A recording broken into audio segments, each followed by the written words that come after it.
సికింద్రాబాద్ లో కుమ్మరిగూడలో ముత్యాలమ్మ అమ్మవారి విగ్రహ పునఃప్రతిష్ఠ కార్యక్రమంలో మంత్రి పొన్నం ప్రభాకర్ కూడా పాల్గొన్నారు. అమ్మవారికి ప్రత్యేకమైన పూజలు నిర్వహించారు. అందరం కలిసి దేవాలయాలను కాపాడుకోవాల్సిందిగా మంత్రి పొన్నం ప్రభాకర్ కోరారు. ప్రజల విశ్వాసం కాపాడేలా కాంగ్రెస్ ప్రభుత్వం ముందుకు పోతుందని ఆయన స్పష్టం చేశారు.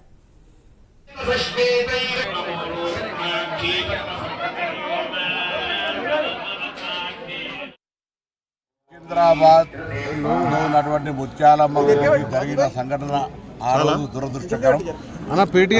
ప్రభుత్వం తరఫున స్పందించి స్థానిక శాసనసభ్యుల విజ్ఞప్తి మేరకు దేవాదాయ శాఖ తరఫున దాన్ని పునర్నిర్మాణం చేసి అమ్మవారిని రోజు మళ్ళీ ప్రజలకు ఆశీస్సులు అందించే విధంగా వేద పండితులతో పునఃప్రతిష్ఠ చేసుకొని దేవాదాయ శాఖ మంత్రి గారి ఆధ్వర్యంలో ఈ కార్యక్రమం ఆ ముత్యాలమ్మ వారిని రెండు చేతులు జోడించి ఈ ప్రాంతం అంతా కూడా సుఖ సంతోషాలతో అంతా ఎటువంటి ఇబ్బంది లేకుండా ఉండాలని ఈ సందర్భంగా ప్రార్థించినాం.